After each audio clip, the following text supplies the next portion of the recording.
Hello, everybody. My name is KirkpattieCake. I'm an author and robot, and today I wanted to share a special moment with you before we get into the video, and that is a package. I don't really know how this is going to work because I work off a nice little tiny webcam that I really can't move off of my computer, but we're going to try.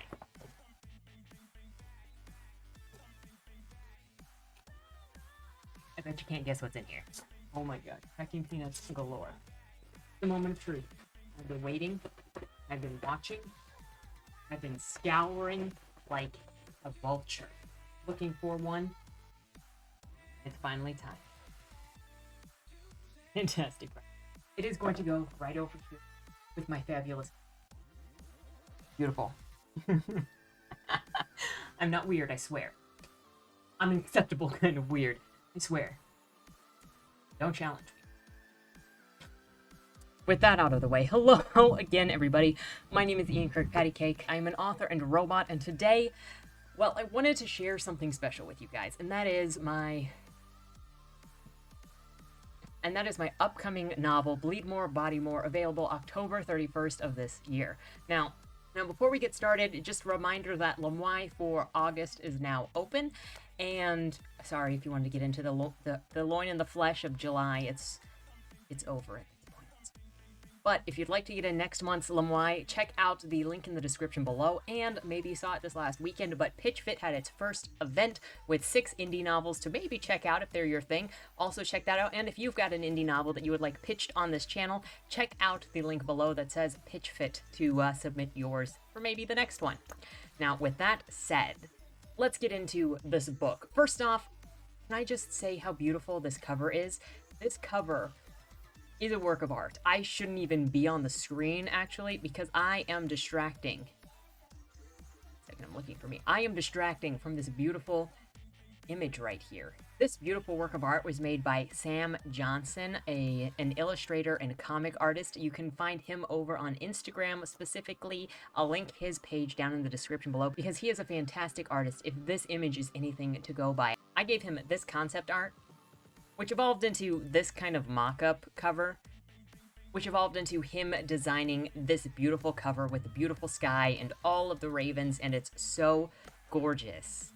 I feel so lucky to have had him work on my cover. He is also the one that drew the cat that's on Dead End Drive's cover, and he is not only a fantastic artist, but a fantastic person with so much love, so much heart, and it shows through in the characters that he creates and designs and draws. So give him a follow, check out his art, but also be prepared for a couple of dongers because he likes to draw the nudie dudes. Anyway, I am so excited to share this book. I've been very excited to share this book since I completed it earlier this spring.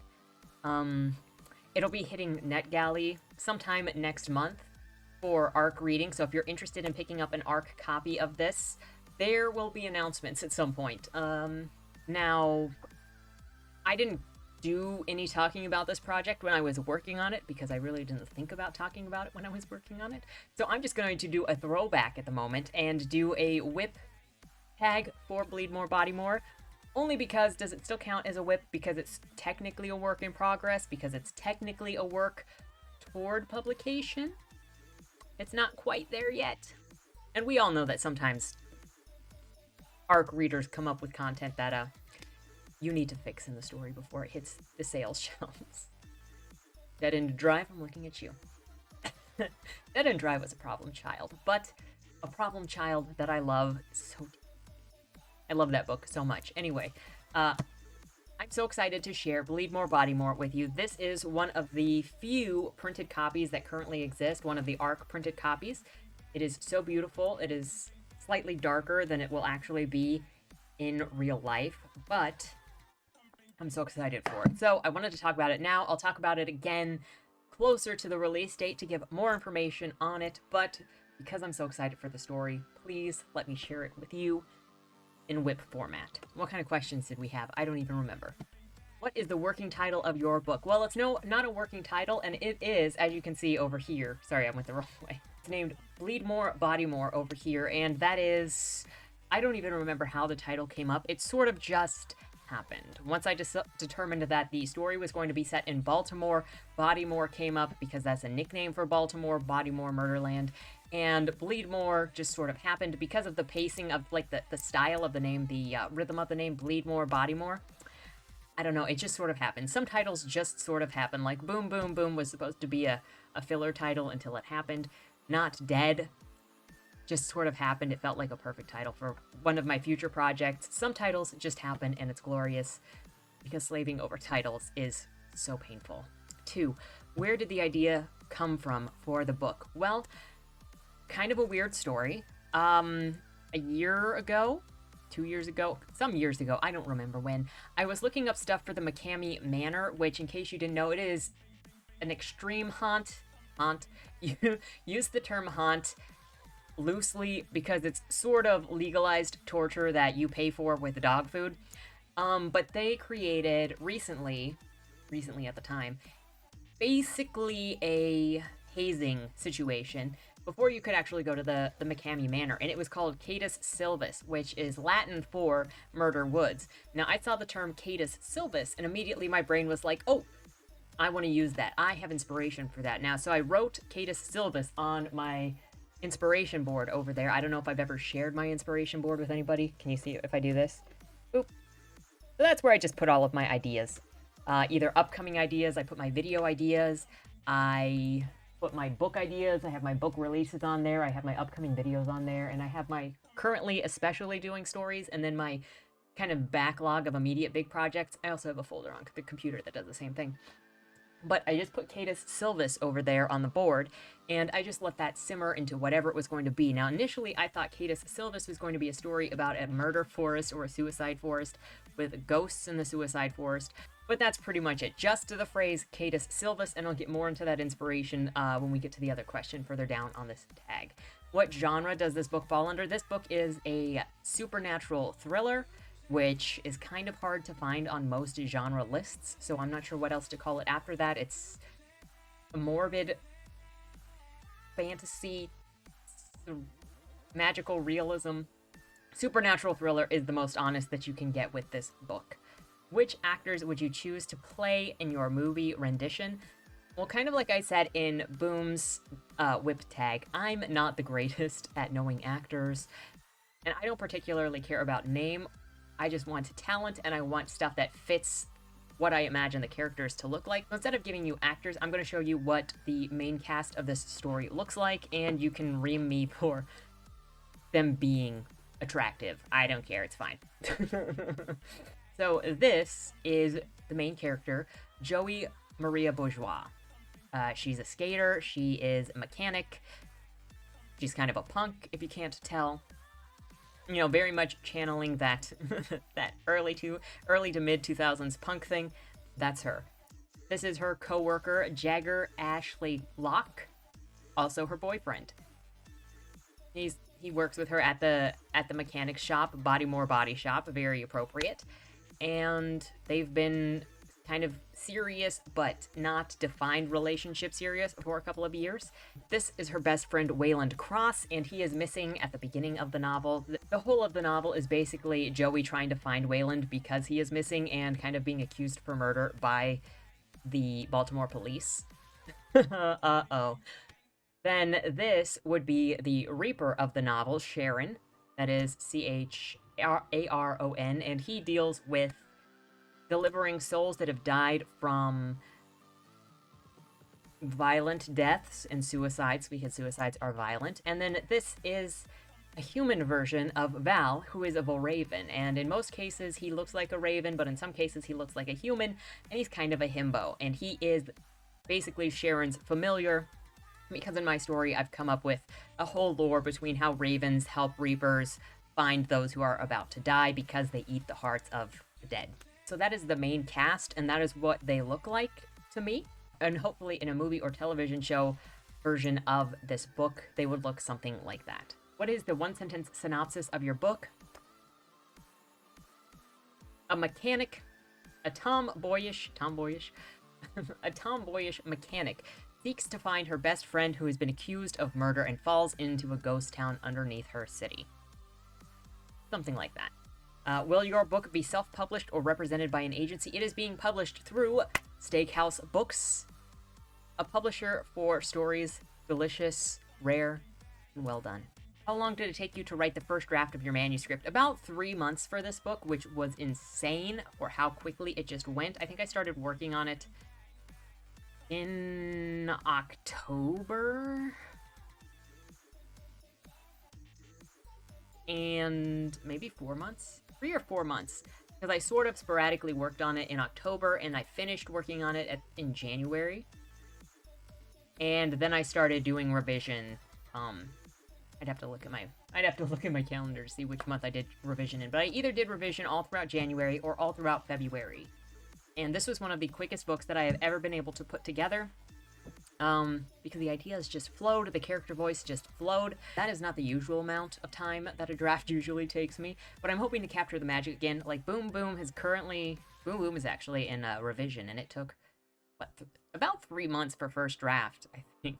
Because usually when I start writing a new story, the first month is basically a wash. Like, I skip half of the day's worth of actually writing, because I set myself a daily requirement for how many words I'm required to write every day, and half of the time in the first month that I start a new project, I sort of neglect it, and then in the second month I pick up, and in the third month I'm just like, get it over with, so I work through it so I can get to revision, because revision is my favorite part of the whole process. That's where all of the personalities come out. That's where the story starts piecing things together. Oh, currently Boom is going through revision, and it's actually changing very drastically compared to what this book went through with revision. What other books would you compare this story to? So comp titles for Bleedmore, Bodymore, I would say are Odd Thomas, modern day Grimm fairy tales. I don't know if there's a specific one, but there's something about this that is more modern day Grimm fairy tale with kind of a warning, with kind of behind one of the main components of this book that becomes part of the conflict. And Edgar Allan Poe there are some Edgar Allan Poe vibes in this. I don't mean to like overshoot myself as being Edgar Allan Poe-esque, but we do have those vibes with the Ravens. Let's be honest. But I look forward to seeing what readers might compare this story to. My main ones are Odd Thomas meets Grimm fairy tales. Who or what inspired you to write this book is the next question. And so this all started with Catus Silvis, the phrase from the McCamey Manor. It just sat over there. Then one day while I was mowing the lawn, and I do a lot of thinking. I do a lot of actual development. When I'm being very physical, stuff just sort of starts flowing. So Catus Silvis just sat on my wall for the longest time, and that's a lot of how my inspiration works, is I'll hear something or I'll see something and I'll go, ooh, I get vibes for that. I'm not sure what they are, but I've got vibes for it, and I'll put it down somewhere. Like I mentioned with Boom, I had those vibes from watching Jack on Strange Angel, and I created Jan, and then I just let Jan sit there and percolate until his story came forward. And Not Dead was inspired by something that I heard the song for the first time, and I was like, I'm getting vibes here. Something is going to come out of this. I just don't know what it is. And then while I was at work, that's a story for another time. I'm getting off topic. But Catus Silvis just sort of sat there until it started developing. I had ghosts, I had forest, I had suicide over there on my shelf, or on my marker board. And then I was mowing the lawn. And while I was mowing the lawn, I was like, what about Joey? And Joey is a character that I've had in my head for a couple of years now, but she hasn't really been involved in much of anything. And so I grabbed her, and it just felt right. It clicked. I had her. I had a voice by having her. And then while I was mowing the lawn, I got these ideas of, oh, Joey is a mechanic. She's a skateboarder. She's a mechanic. She's going to go pick up this car at this park. And that's pretty much where it all started. A lot of my process includes just finding out who my main character is, what their voice sounds like, a starting place / setting, and something inciting the story to start that sort of breaks up what is normal in that person's life. So in this case, it was Joey had her job, which was to go to the park and pick up this car. And as I started writing, it was immediate. The first line of the book is, "You sure pick the best places to break down, don't you, Way?" I say to myself in the cab of the Bodymore tow truck as I pull to the west entrance of the park. So all I know is that she doesn't want to be there. And that was more or less the original line, just editing it to make it sound a little better. And so most of my inspiration for how to carry out a story comes with character voice and setting, and kind of a vibe for the story, and then I take off from there. So that's how Bodymore worked. What else about your book might pique the reader's interest? Well, if the cover isn't enough, If the grim fairy tales aren't enough, I don't know how to help. But I don't know. You've got some teen angst here at the end. Teen angst. You've got a strong female character. You've got some masculine energy in Mr. Jag. If you're looking for a story with a strong male and female relationship, this book might pique your interest because Jag and Joey have an established relationship, so it's not a romance. And you don't just see them kind of bonding or whatever. They have a trusting relationship. You can tell that they've been through some ish together before. And they work together. Joey is impulsive. Jag is kind of trying to pull her back and stop her from getting herself into danger. They fight, they make up in very normal ways. And not in toxic ways. And that's one of the things that I really like about this book is the relationship between Joey and Jag and how they obviously care about each other and how they work together and they fight and they make up. And it's just, I don't know. I don't feel like you read enough about like healthy relationships, normal relationships with the normal disagreements where the people just, it's not over the top and where they're actually supportive and loving of one another, even if their relationship is kind of like, you're kind of a rocket. That's also what I like about Dead End Drive is the relationship between Gavin and Anna is so quiet, it's so understated, but they obviously care about each other in the way that they do, and they support each other in the way that they do, and it's just one of my favorite things. I also think that there is a very unique idea in here. I would say that because it's my book, but there's new lore in here with the river Styx, which I really like. The chemistry between Sharon and Val, just as Reaper and Raven.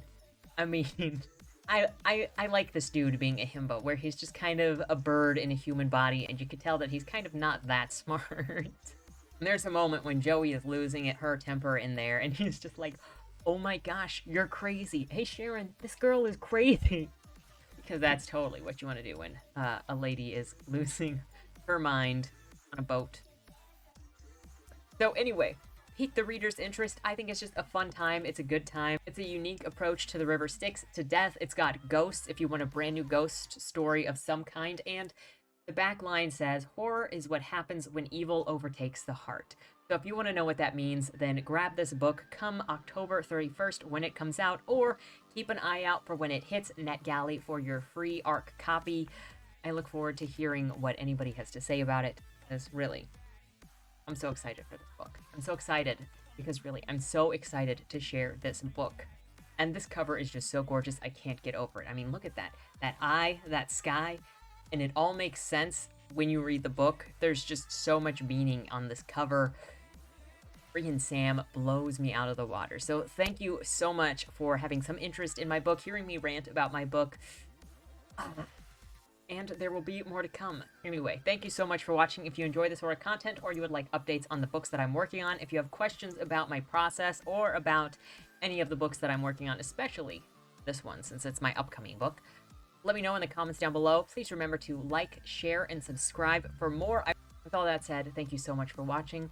Have a great week, have a great Monday, and don't die.